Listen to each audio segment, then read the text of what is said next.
live, we have 4 simple rules. Number 1, we don't discuss politics, ever. Number 2, this is not a religious channel, and while you might hear people say, God bless you, or I'm going to pray for you, or I wouldn't have gotten through this without my faith, that's fine. What's not fine is to say, my God is better than your God, or here's why you're not getting into heaven. It's not going to fly. Number 3, we believe wholeheartedly if you can't control your tongue, then you can't control your life. So while on board, there's not going to be any cursing in the live chat, period. And number 4, there is no room for mean people on the lifeboat.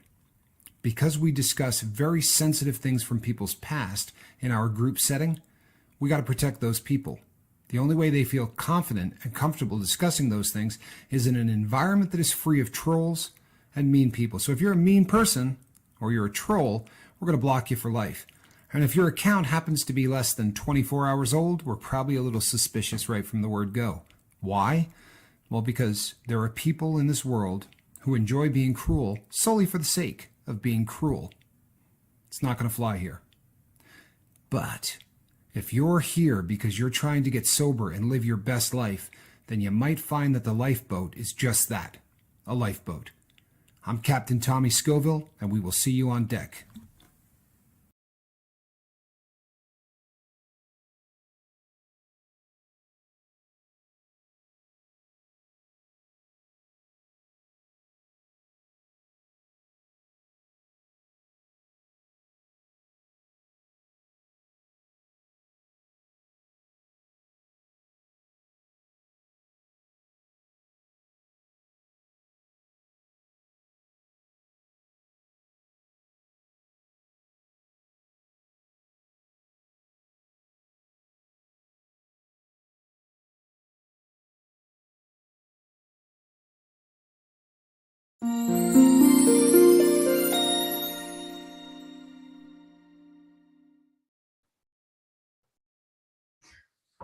Good evening, everybody. I'm Captain Tommy Scoville. This is the lifeboat. Thanks for joining us here this evening. You know what, people? I want to give a big shout out to all of you. I've had a lot more traffic in terms of emails and direct messages and texts and things over the last 3 or 4 days.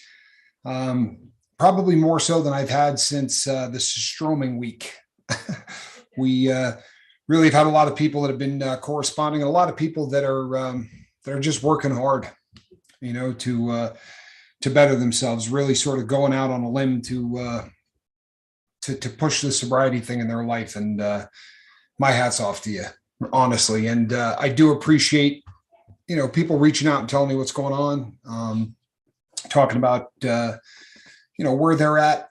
It honestly, from the standpoint of myself and Mark, when we know what's going on in your life in terms of your walk with sobriety, you know, the better we can do what we do. It's always nice. Hey, Niall, good to see you, Niall. It's always a pleasure seeing Niall. It's he makes this fun. So yeah, we've been on a pretty good uptick. The last 3 or 4 shows have been fairly positive messages, and this is tonight's going to be similar, I believe. But for those of you who have been on the boat a long time, you remember that we have done this topic. We have talked about how words mean things, and we've done it from a couple of different angles. And tonight's probably going to be exploring some parts of this that we haven't in the past. Obviously, you remember the last time we talked about how, you know, often the way that people refer to addicts has an effect on us. It's one thing if somebody says, you know, that they're struggling with addiction.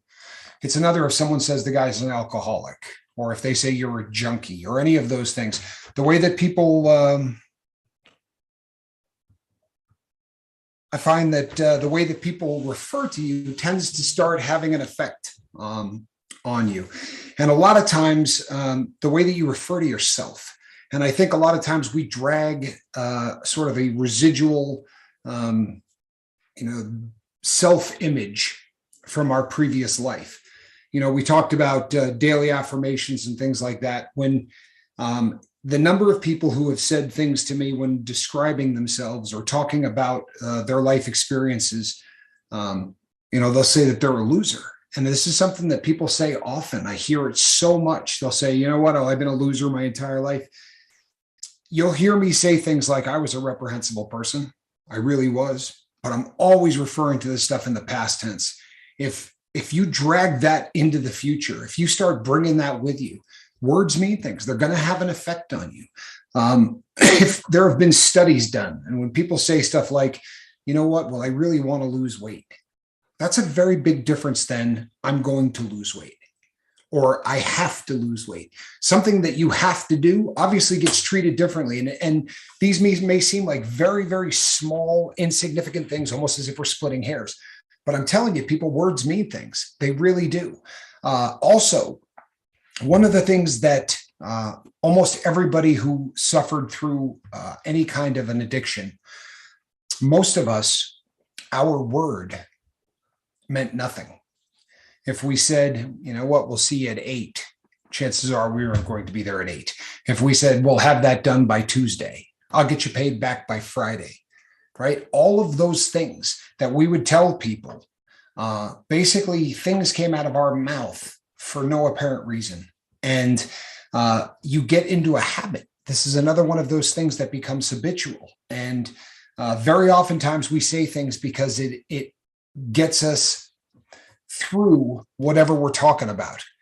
You know what I'm saying? How many times have you said to somebody, yeah, okay, good. Yeah, well, I'll get a hold of you then. Having absolutely no intention whatsoever of getting a hold of them.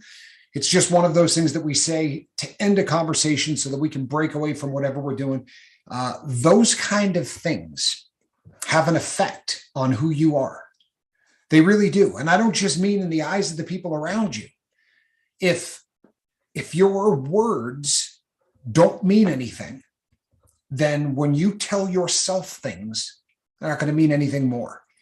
And let's face it, as addicts, our entire life is based on us telling ourselves things on a daily basis, right? Just for today, I'm not going to use. Well, if your words mean nothing, those words aren't going to mean much either. So I would encourage everybody to start really thinking about the things that come out of their mouth. Honestly, start really putting a little weight into the things that you say. I know this isn't a religious channel, but every single religious text on the planet talks about this. For real. I don't care what religion you want to talk about. All of them talk about being true to your word, having it so that people can trust the things that you say. Because if you intend to get treated as a new creation, then you damn well better act like one, right? So the small little white lies or the phrases of convenience that we say for the purpose of just making it a little bit easier, stop doing it. Honestly, stop it. And I'm not telling you that I'm a master, right? I'm not telling you that I'm perfect at this, because I'm not. But recently, this has been something that I've really started to try to concentrate on. I've been reading some stuff, and it's self-help stuff, but it's from a couple of people that, for lack of a better way to put it, these are self-help gurus. And they talk about winning versus losing. And if you look at coaches who have really winning careers, coaches that, over long periods of time continue to win, and more than professional teams, I'm thinking things like college, because, you get a college coach that could spend 30 years coaching, football, and every 4 years, they got an entire new crew, right? The people that are coming in have to learn the new program. Why is it that some of these coaches have such amazing careers of winning and winning and winning and winning, and other coaches, they're getting the same kids for all intents and purposes, right? They're all pulling from the same age groups. They're all getting kids that can run the 40-yard dash in 4.5 seconds. They're all getting linemen that are over 260 pounds and are fast, right? It doesn't come down to skill. So it has to come down to something else. And they've done some research on this. And honestly, it starts with a winning attitude. It starts with words, right, that they say to these kids that instill in them from the very word go, right, from Jump Street, that they're better, right, than their competitors. And they say things like, even let's say that they find themselves in a situation where there are teams that are absolutely better than they are. When one of these coaches is going in and they're ranked fifth or they're ranked seventh and they're going to play the number one team in the country, the coach would come out and say things like, you know what? Yeah, they're faster than us. They are. They're faster than us, and they've got probably some guys on this team that are going to go to the big leagues. They've got guys that are going to play in the NFL. They're faster. They block better. What they don't have is the heart that we have. And they start instilling this stuff from the very first day. And you know what happens, people? They start to believe. As an addict, the thing that you have to believe most is you. You have to believe in the fact that I'm no longer page 2 Tommy. Like this isn't just another one of those recoveries that I do where now maybe I'll make it 6 months, or maybe I'll make it a year, or maybe I'll make it 10. But this is just another one of those cycles. And at some point, I got to believe wholeheartedly. I really have to get to the point where I trust in the words that I say. My words mean things. When I come on here and I say, my goal is that they're going to close the casket on me without me ever using again. One of the things that you hear said all of the time in rehabilitation is, never say never. Never say you're never going to use again. It's too much pressure. It's this or that. I understand the one day at a time. I really do. And I think in the very beginning, it's essential. But I'm telling you right now, I'm never going to do dope again. Never. I promise you. And the difference between this time and last time is my words mean something now. If I say to somebody, this is what I'm going to do, and this is what I'm going to do it, I do it. If I say, I'm going to be here every single night doing this show, bank on it, people. I'm going to be here doing this show. We're closing in on 400 episodes of the Lifeboat in under 3/4 of a year, where I think we're in the 8th month of doing the Lifeboat, which means consistently we've been doing more than one of these a day. I think you could pretty much set your watch by the fact that if I'm not here doing this, Mark's going to be, but one of us is going to be here doing this show every single night. If we started flaking, if we started getting to the point where, we might do 2 shows a week, or, we might do 3 shows a week. Do you know how many times Mark and I get advice from people that say, you're doing too many shows. You're doing way too many shows. If you really want to build something on YouTube, you don't want to do more than 1 show a week, because by doing 1 show a week, your entire audience, as opposed to just counting on the fact that you're going to be there every night. If I miss Tommy and Mark today, it's no big deal because I'll just catch them tomorrow or maybe Friday.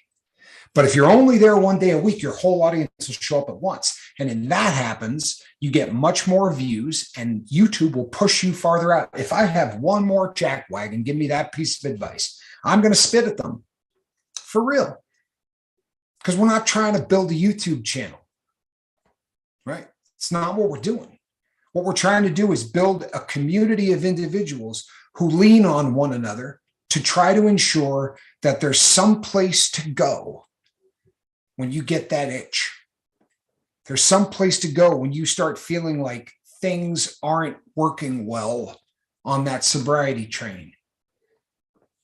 The goal is to build a place where consistently there's a group of people who will always be there to have your back. And if you show up and say something like, today was one of those days where I felt like sticking a needle in my arm, they're not going to go, oh man, here he goes, right? I knew you weren't going to stay. Everybody here has been in the same boat, right? Now, if you do say something like, today was one of those days that really made me want to use, people in 400 shows, I think I've had 2 of those, or maybe 3. I don't throw something like that out lightly. Do you know why?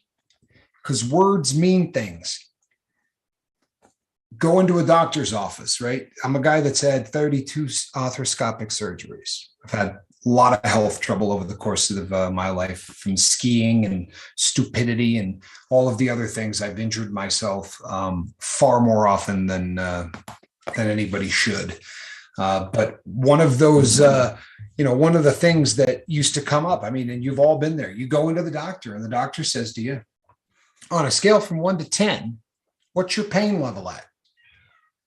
I have never said 10, not in my entire life. And I've gone in there with bones sticking out, right? I've had compound fractures. I remember going in once and the doctor said to me, that's not a 10. It was a compound fracture of my wrist on the left side, and the bone was jutting up it just through the skin. It was awful. And I said, well, this is without a doubt the worst pain I've ever felt. He's like, well, then it's a 10. I said, nah, because if I put this at a 10, what happens if I come across a pain that's worse than this? And when it was all said and done and my arm was repaired and set, the doctor came in and said, as long as I've been doing this, I've never had anybody say that, but it makes an awful lot of sense. It's part of that same concept. Every single thing you say, everything you say should mean something, right? Your words should always mean something. You should never just have that info dump diarrhea of the mouth where you just sort of, and you just, how many people like that do you know? They'll give you an opinion on Monday and on Tuesday give you the exact opposite opinion. And you say to yourself, how the hell is this even possible? Your words should be based on certain things like your convictions, your beliefs, right? I'm sorry, people, but my co-host has been, not Mark, the furry one, has just been on it all day. Sorry. But yeah, so you get to a place, especially new in sobriety, the longer that you're not using, the less of a difference that this is going to be making in your life for a couple of reasons. Number one, you'll start to get more solid in your beliefs. You'll start to get more solid in your convictions, right? But in the very beginning, we drag with us bad habits. It's like we were talking about last night. We get this illusion because we build up in our heads this utopia. I'm going to set down booze and life is going to be perfect. And you kind of believe that, all right, if I just remove the heroin, I'm going to be a different person. Everything is going to be perfect. And then you continue to use the same language, the same thought processes. You hang out in the same places. You do the same things. That's not sober, right? That's chemical free. And it usually lasts very brief periods of time. And it lasts very brief periods of time for a very good reason. If you want to remain sober, if you want to remain chemical free for a long period of time, you redesign your life. One of the first things that you got to do is there has to be a paradigm shift in the things that you say and how you say them. Words mean things. You got to also realize that very oftentimes we say things without thinking about it that hurt people. Honestly, and I'm no snowflake, people. I'm really not. But in the last 3 months, there have been 4 comments that I have read that I know were lighthearted, right? They weren't meant to be malicious, but that literally cut me to the bone, where I read it and went, wow, I can't believe this person just said that. You know what I mean? Like, that hurts. And is part of it me being hypersensitive? Yeah, maybe. But I'm guarding myself at this point because once again, I'm trying to be a completely different person. And I promise you, the old me didn't think about the things that came out of his mouth ever. No need to, right? So there was no reason to really pick the things that I say and think about them. The old me, every single word I said was a curse. It was incredible. You've never heard anybody curse like me. It was remarkable. And if you've ever seen me really angry, I've been known to revert back. I wish I was better at that. But in anger, I'm still one of those guys that can let it fly. But if you think about it, in 400 shows, the lion's share of them an hour at a whack. You ever heard me let one slip? And think about it, people. No matter how much you prepare for a show like this, right? And we prepare, but we don't write a script. We got 4 or 5 bullet points that we'd like to get throughout the course of the show. The rest of it is just sort of extemporaneous stuff. We're just like, hey, you let it go. If I was a guy that was cursing nonstop, I promise you I'd make a mistake and let one fly. But words mean things. Words tell the planet who and what you are. Now, is that fair? Probably not. Probably not. You probably shouldn't judge a person by the way they talk, but we do. Don't kid yourself, we do. There is a very big difference between how people treat someone running for office versus how we treat someone who works on our car.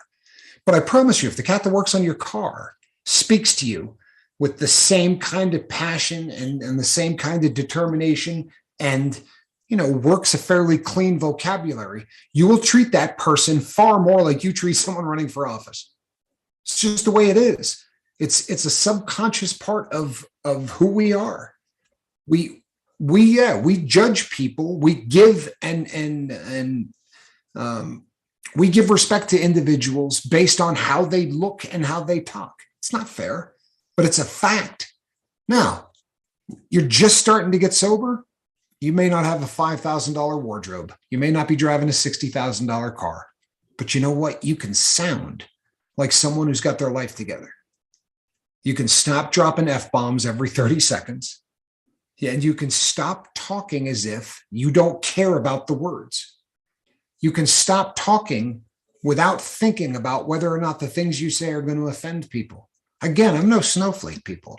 I lament the days of really raunchy comedians that could say whatever they wanted. The cancel culture stuff. Seinfeld couldn't be a show today. The subject matters, for real, the subject matters that they talked about. I mean, pick any Seinfeld show. Yeah, pick any one of those Seinfeld shows. And there's no way they could get it on there today or any of the other ones. I'm not that cat. I'm not. But I'm certainly going out of my way to not say anything that is intentionally going to hurt someone's feelings, or for that matter, unintentionally hurt someone's feelings. There is a whole series of words that I will never utter again as long as I live. Plain and simple. I spent a good deal of time behind bars. And anybody that has ever been incarcerated can tell you that the language in a prison is just remarkable. Not only is every other word a curse, but very oftentimes they'll break syllables up to drop curses in between. Like unbelievable, right? They'll throw one in between the two. And after doing that for close to 7 years, when I was getting close to the gate, and I knew I was going to be leaving within about 30 to 60 days, I started to try to stop, right? Because I didn't want to, when the cab driver came up and picked me up at the prison to take me to the airport, I didn't want to say, how the F are you? You know what I mean? Like that was what I had been doing for the last 7 years. And I didn't want people to look at me and go, oh, convict, just get out. I wanted the world to view me in a specific way, not because I need the approval of the planet, because I need the approval of me. You understand? And when the planet looks at you a certain way, you're going to start believing it. When people treat you like you're less than you are, you'll believe it. That happens. And there's so much that we do that influences how people look at us. And we take it for granted. The same person that will say F 15 times in a sentence in front of ladies will say, I can't believe this guy didn't hire me. You just want to go, well, you walked in with a shirt that said F you on it. You know what I mean? Real shocker that you didn't get the job. Right? Or a hat with breasts on it. The things that you do affect exactly how you're going to be living your new life. The things that you say, the words that come out of your mouth. You want to be a new creation? Talk like a new creation.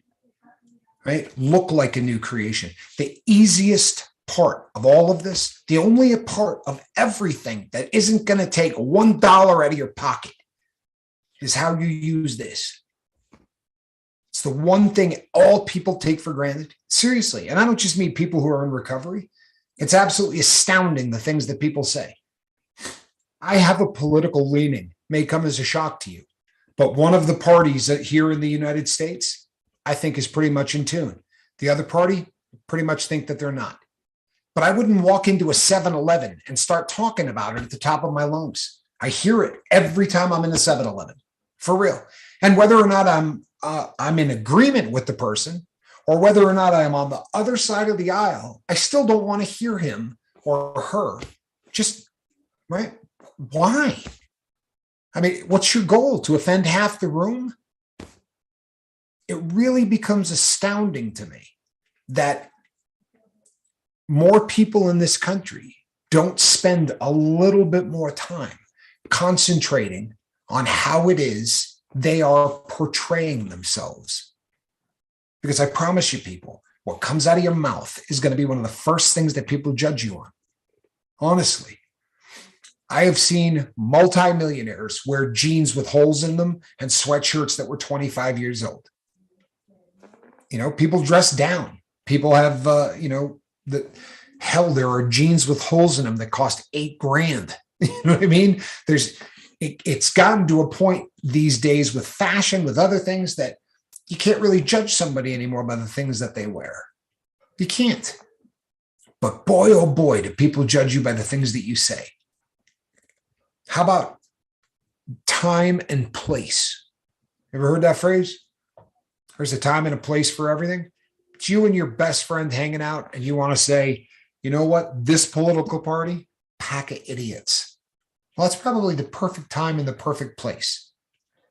You're in a sobriety meeting with 35 people you've never met, and you get up to do your, hi, I'm Tommy. I'm a recovering heroin addict. Boy, how about this administration? Half the room just went, this guy's an idiot. They don't need to hear one more word out of your mouth. Is that fair? No, it's not. Does it happen? You betcha. You betcha. We're in a day and age where we are so polarized as a society. Why would you want to let people know? Honestly, why would you feel the need to tell half of the people in the world that you think they're dumb? Even if you do, what the hell is the benefit out of it? Right? This is really where we're at. And people say, I don't understand how we have slid so far down the spectrum. Well, in the old days, people would say things like, you know what, the party in office, I think the mistake they're making is this, this, and this. These days, they lead with, boy, those guys idiots. The way people talk has changed. Can you imagine the tweets that we see people write today if someone had done that in 1984? I mean, do you remember when they came out and wrote on the outside of the album, parental advisory? This was a big deal. You remember? Like, parents would freak out. If you went in and said, I want to buy that album, you can't buy that album. You're not 18. They were so strict. You go back to the days of Gone with the Wind. Frankly, Scarlett, I don't give a damn. You realize that it took 6 months to get the people to approve that? 6 months for them to approve him saying the word damn. Now you can put on South Park and count the number of times that, they say the excrement word in one episode. They had an episode called the SHIT episode, and every other word. And you know what? You can laugh at that all you want, and I'm not mad at you for it. I'm not. I wouldn't suggest you talk like that in public. It's just one guy's opinion. But I promise you, anything you drag with you from your previous life into your new life, it's like rust. It really is. It's like rust. You got a beautiful car and you got a spot of rust this big in the front. You know how long it's going to be before that entire car is covered? Anything that you drag from your old life into your new one, it's rust. It's rust on your character. It's rust on your soul. It's rust on your personality. It's rust on your goals. For real, anything that you take with you, it becomes frightening. It really does. When you start lugging all of this stuff, and then, with all due respect, I'm not picking on anybody, but then you'll send me emails and you'll tell me how, you know what, I'm not getting along with my in-laws, or I'm not getting along with this person. I'm not getting along with that person. How do you talk to them? Honestly, how do you talk to them? Now, I don't mean cursing or anything else, but I for the longest time I was married, and I had a father-in-law that um, he was had a very, very strong political belief on the Second Amendment. Doesn't really matter which way, but he had a viciously strong opinion on the Second Amendment. In fact, he had a viciously strong opinion on everything. And more than anything in the world, he wanted to tell you about it. He absolutely wanted you to hear every single one of his opinions. And the incredible thing is, over the course of 13 years, I heard his stance on the Second Amendment. I am not exaggerating for the purpose of, humor or anything else. 250, maybe 300 times, and you just sit there thinking to yourself, are you trying to sell me on this? What's the point? If you really feel the need, maybe there's a time and a place. And another thing that I would recommend, gauge the reaction of the people that you're talking to. Seriously. Yeah. If somebody doesn't respond, if they sit there in silence, you might want to pump the brakes. For real. You might want to pump the brakes, because what they're doing is trying to figure out what they can say that isn't going to offend you, because they don't agree with anything you're saying. If you say, you know what, I absolutely can't stand this. If the person agrees with you, they're going to go, yeah, you're right. That fast. If they don't, stop talking about it. Stop talking about it. Because you're never going to get anywhere. Seriously, tell me the last time you had a conversation with someone who wildly disagreed with you religiously, politically, on anything, and you convinced them that you were right. Can you remember the last time that happened? I'm 52 years old. You know the last time that happened to me? It's never happened to me. It's never happened to me. And I don't curse at people. I don't call them idiots. I'm somewhat articulate, but I've never convinced anybody anything. Politically, that's not the way it happens. In fact, there is something people called ego speak. I don't know if you've ever heard this term, but ego speak is something that almost everybody in the world these days suffers from. So if you and I are having a debate right now, and I'm talking about how I think most people in the world use words in a way that don't benefit them, but you believe the exact opposite. You're not listening to a word that I'm saying right now. I could be Charlie Brown's teacher. Wah, wah, wah, wah, wah, wah, wah. Because while I'm talking, all you're thinking about is what you're about to say. Not listening to one thing that I'm talking about. You're just getting the next ready to go. And the trouble with this is we're a society, and I mean worldwide people. We're a society of people that don't listen anymore. There's an old cliche. There's a reason that you were given 2 ears and 1 mouth, right? Because you're supposed to listen twice as much as you talk, which probably sounds really funny coming from a guy that talks to you for an hour a day. But the rest of the day, I don't do this, people, right? This is a channel based off of passion. And honestly, Mark and I are in complete and utter agreement in the fact that both of us have screwed up quite a bit in our life, dramatically. And by the grace of whatever you believe in, I believe in God, but by the grace or miracle or whatever, not only are we not dead, right? We're not doing life in prison, and we're still able to speak. I almost took that as a sign, because I'm not being arrogant or anything else, but the people I know that did dope as long as I did, for the most part, they sound like Ozzy Osbourne. And I'm not saying that to get a laugh out of you. I got a friend that'll call me on the telephone, and, unless I'm looking at him, I can't understand a word he says. And he's not still, using. He's just a guy, he's not at the point where, he's hard to everything just sort of melts in together, and you know what? He could be explaining to me the theory of relativity at a level a fourth grader could understand. You know what I'm hearing? This guy's burnt. Seriously, I shouldn't judge people. There's no way not to. If I have a conversation with you and I sure really value as I'm talking to you, It doesn't matter how articulate I am because you're not going to listen to a word.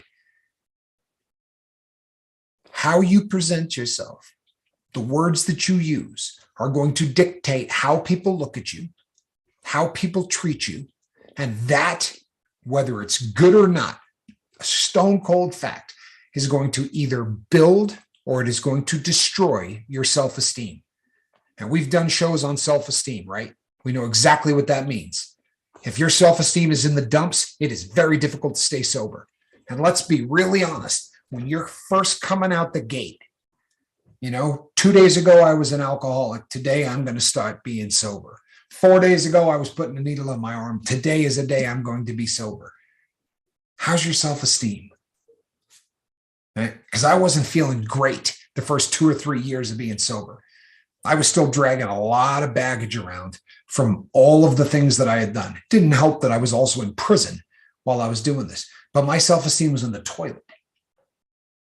And again, there by the grace of God, this black gentleman that I was working with, Q, would say to me, you know what? You got to stick your chest out. You got to stand up a little bit taller, and you got to do everything a little bit better. Not for anybody else, for yourself. For real. If you're talking to a person and your vocabulary is 40 times better than them, you don't have to show that off, but you have to communicate with a smile on your face. I would say never talk down to anyone and never try to impress anyone. Just be nice, be kind, pretty basic stuff. Don't say things that are going to hurt people's feelings. Don't say things that are going to make you polar opposites on subject matter. Now, I could sit down with Niall and we could debate something till the end of time because we're two guys that could do that. Niall's never going to call me a loser for my opinion. He's never going to say something that's going to be intentional, to try to hurt me. But the two of us could definitely debate one another and probably have a pretty good time doing it. There is a right place and a right time. You will meet someone and you'll think, wow, happens with sports all the time, right? You got a guy that knows a ton about sports and he says, you know who the best basketball player of all time is? And he doesn't say Michael Jordan. And you have a completely different opinion, and the two of you can sit there and debate that, right? Right place, right time. Right place, right time. But if you've never met the guy before and he says, the best basketball player that ever lived was LeBron James, you might not want to lead with, are you kidding, you idiot? Come on, man.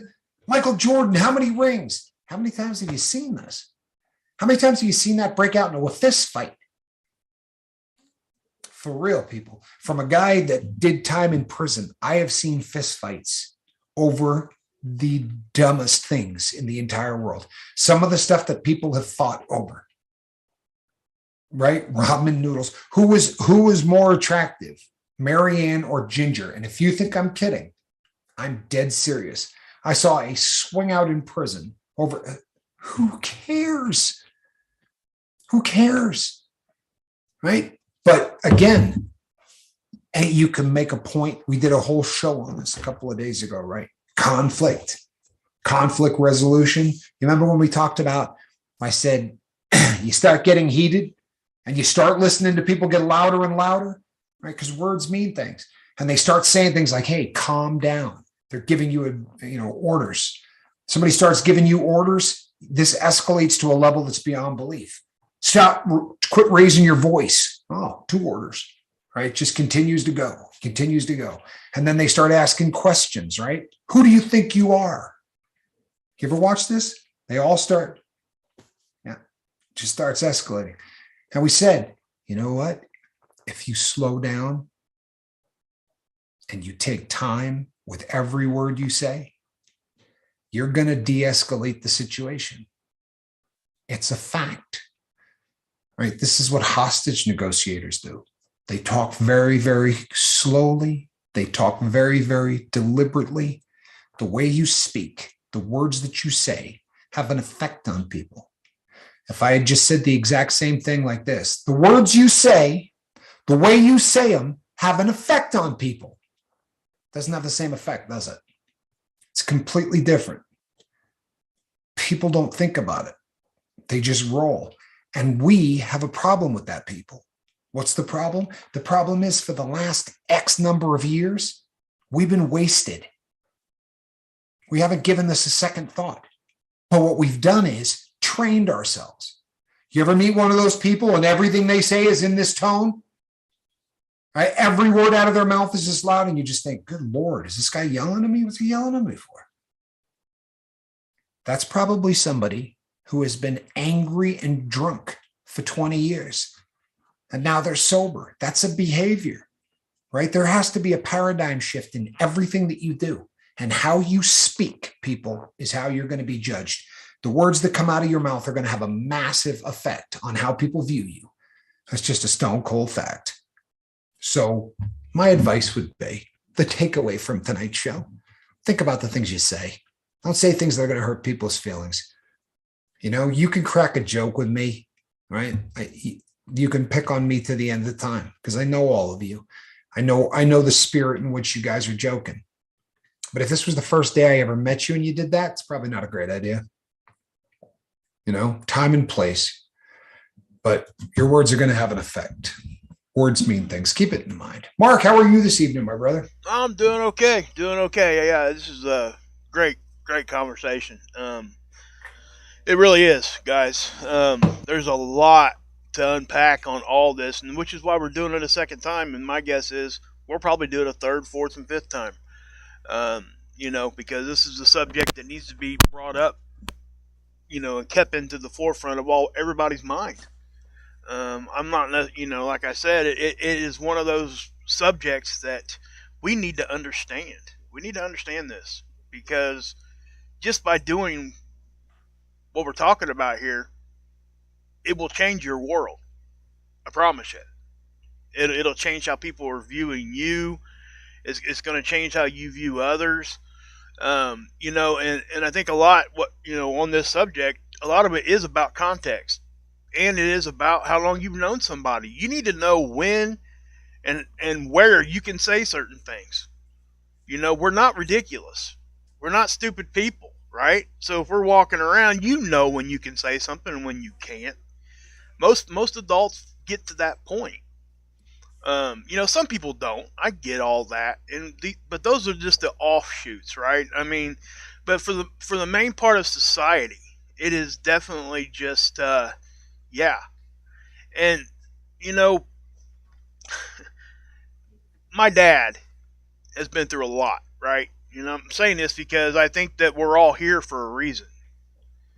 And like Tommy said earlier, all of us that have done the addict lifestyle knows that there are multiple times that we shouldn't be here anymore.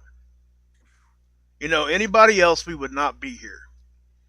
And so what does that, if you really think hard on that, what does that mean? Well, that means that once you realize that, you start to value things in a different way. You're not gonna look at somebody that you're talking to and just go straight off the deep end, right? You're gonna value that time, and maybe all that stuff you dodged during your addiction or whatever.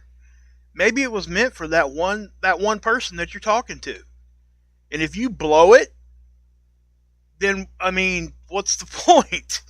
And I know that sounds a little extreme, but if you really think about it, sometimes that's what it is. And again, the context in which we say things is so.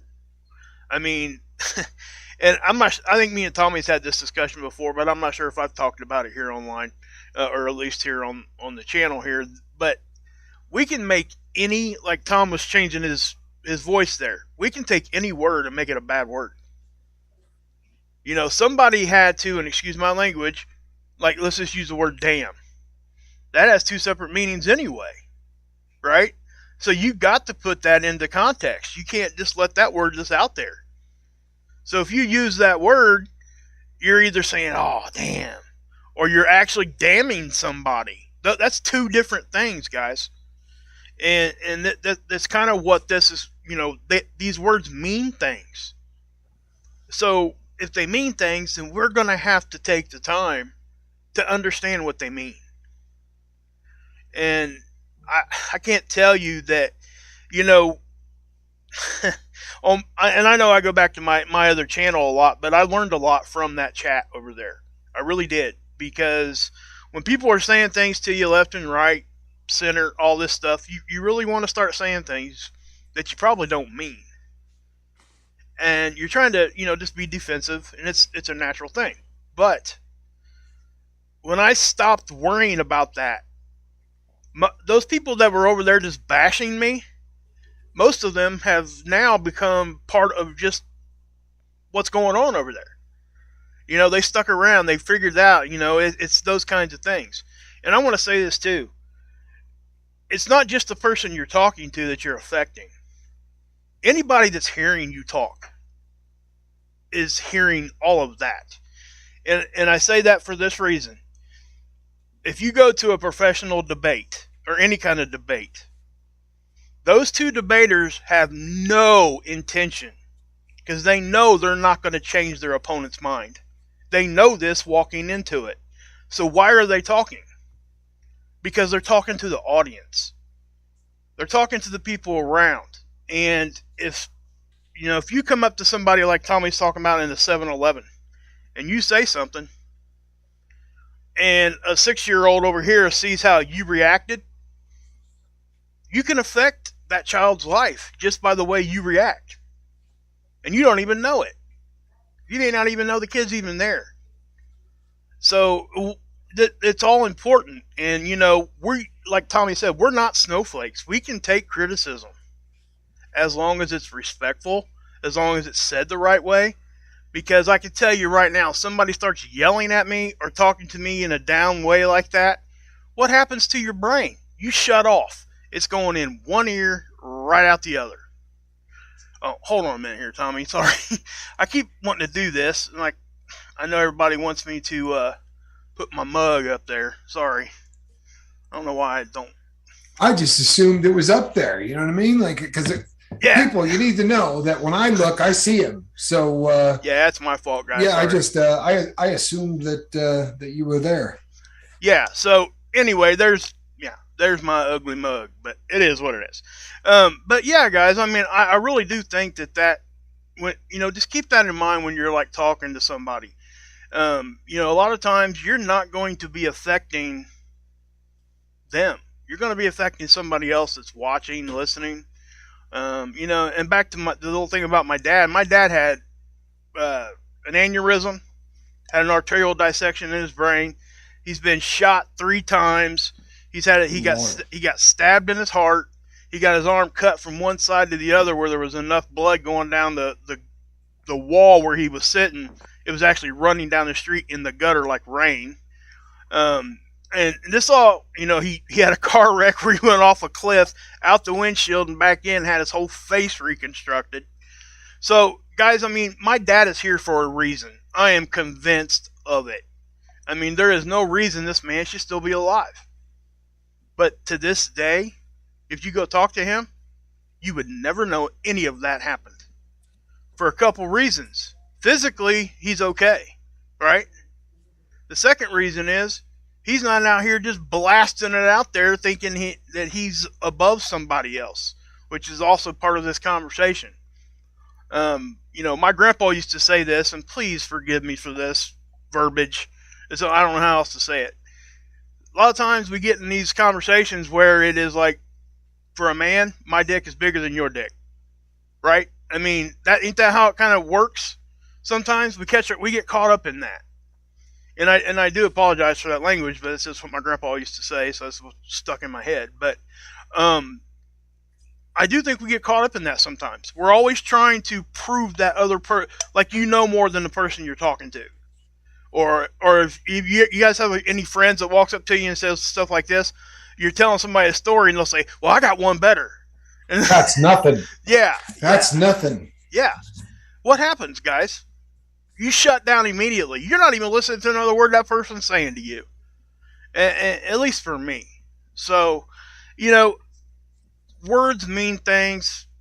And like I had that graphic up here a little while ago. Say what you mean and mean what you say, but don't say it mean. I mean, that's a really quick way to remember what we're talking about here. And the key point there is there's a couple of them there. You're saying what you mean, but you don't have to say it in a hateful way. Right? Don't ever say something you don't mean just because you think it's the polite thing to do. I mean, be who you are, be truthful, but there's always a way to put it out there. And my mom, again, we go back to our moms and our parents have said and done. My mom always would say, if you ain't got nothing good to say, then don't say nothing at all. That's another cliche that we find ourselves in, right? But it works. Those kinds of things work. If you apply that works. And unfortunately, it's been said so much that it just kind of gets lost in the fold. So, and I do think, and like you guys couldn't hear me earlier when I was talking to Tommy, and he's so on point tonight that it's just, there's really not much more to say on the subject because he covered all of it. At least what we're talking about on this end of it. Now, again, guys, I do want to preface this by saying that, not preface, but just tell you guys that I do believe that any word can be used as a bad word. I really do. I believe that. And I also believe that some of the words that we hold as like a bad word, the only reason why you don't say them is because you know it's going to offend people in public. It's not because you actually think that word is whatever, right? Somebody had to say the word the first time. Well, the funny thing about all of that is that one of the things that we do as a society, whether we mean to or not, is and it gets back to words meaning things, but we give power to words.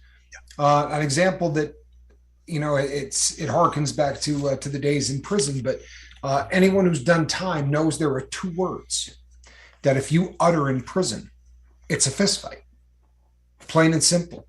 And I am a level-headed individual, right? I was a new creature. I wasn't using dope. I wasn't doing anything. But if somebody called me one of these two words, I had to hit them. And I know that sounds stupid, but the way the culture is designed, in there, those words have been given power. And the way the system works, somebody calls you one of those two words and you don't do something about it. Within 5 minutes, there will be people in your cell stealing your stuff. Literally, because you are deemed, and the word is the female dog, right? Another word for a female dog. And the other word is punk. And if you're called either of those words, it's on. And all the time I've done, I mean, I've watched guys 5'4" jump up and swing at guys who were 300 pounds, 6'8", because they'd rather get beat up than, there was no disgrace in getting your butt kicked, but there was a massive amount of disgrace built because they had given those words power. And I remember, I was down to like 60 days left. And I said to the guy that I was my cellmate at the time, I said, I don't care what they call me. I mean, honestly, at this point, I got 60 days left. You can call me whatever you want, because I'm not doing another day in here. A fist fight gets you another 60 days. I said, there's no chance. I'm not giving those words power anymore. Now, I had to at one time, but see, we do that in society, right? There's a word, people, and no controversy. It is what it is. But there's a word out there that half of the population can say, but the other half can't. You know the word I'm talking about. Yep. And they use that word 15 times in one sentence, but God forbid you use it, right? Cancel culture will remove you off the face of the planet if you use it. It's because we have given the words power, right? Now, the moral of that, if you know these words have been given power by society, don't use them. Forget them. Yeah. Remove them from your freaking vocabulary, right? I'm never uttering that word. If I live to be 160, that's not a word that will ever come out of my mouth. I won't use that word to tell people what that word is. Right. It's never going to happen. Because I understand the power that society has given to that word. Do I think it makes sense? Not much. Well, it's also like this, man. For anybody that wants another example, if you go over to England, there's a word out there that they use that if we say over here is one of the most disgusting things you could absolutely say. Oh, man. It starts with a C, ends with a T. I'll just leave it at that. Okay? You say that word over here, Oh my gosh, men, women, dogs, they'll attack you. Yep. I mean, it's just really, it's a bad word. And to be honest with you, that word actually offends me. You know what I Yep. mean? It's a bad word to us over here. It's a really bad one. But over there, you could say it every other word, and they won't even bat an eye to it because it's part of their culture. And it's almost bizarre because they use it also down under, but it's not. The word really means nothing. It's the context of the word. For instance, they'll put the word "good" in front of it, Yep. and that's like saying, "Ah, he's a great guy." Mm-hmm. But if they say they put the word "rotten" in front of it, it basically means you're a dirtbag. So Oh, it's yeah. the word is, but politicians use it. Yeah. The way that the whole vocabulary and the vernacular and everything else, the way it all has been put together is bizarre. But we know what the power words are. We know what words are really going to offend, right? Today is National Women's Day here in America. So to all of you ladies, happy Women's Day. I wouldn't call a woman the word that starts with a B. Oh no. Just wouldn't do it, right? I'll get off the planet without calling a woman that because it is a power word. It is a word that you can use, and people pull these out because they know they're power words. People use these words because they know they offend. Don't be that person, right? If that's who you are in your previous gig, leave it behind. Right. Leave it in the can or the last syringe you used. Because if you're dragging any of that into the new creation, you're not going to be much of one. Right. The world is going to judge you in such a way that it's going to make it difficult for you to do what you got to do. Right? Words mean things, people. Don't give them more power than they deserve. Just it's simple stuff. It really is. It's simple stuff. And let me say this, that once you start putting this into practice, it becomes secondary nature to you. You won't even have to think about doing this. It's just going to happen. And just like Tommy said earlier, he used to cuss a lot. And so did I. I worked at a factory for 20 years. And let me tell you something, guys. The women there talk worse than the men. And that's a fact. And that's another example of what some people can say, and it's really not offensive. And then other people could say it, and it's the most offensive thing you ever said. So that's right here just in our little local society. I mean, you see it if you just step back and you pay attention. And most of us know what we can and can't say. I know I said that earlier, but that is the truth. You know what you can say and what you can't. If you don't, my email's on the bottom.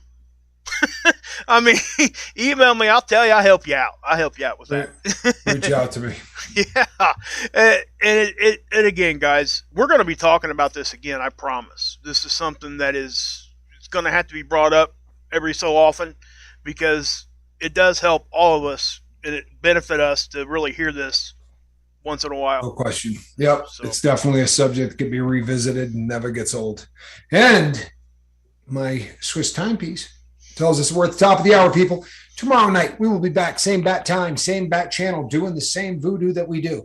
Between now and then, reverb. You know how they start doing that? Yeah. Between now and then, people, one assignment. Do me a favor. Reach out there and try to save somebody. And coming up in the next, say, 5 to 6 days, we're going to have 2 or 3 guests coming up. So make sure you're checking in here at the Lifeboat because there is some really, really good stuff coming up. Thanks for tuning in, everybody. We love you. I am Captain Tommy Scoville, and on the other side of the glass, Mark Wages. And of course, this is a cat in a basket. Good night, everybody.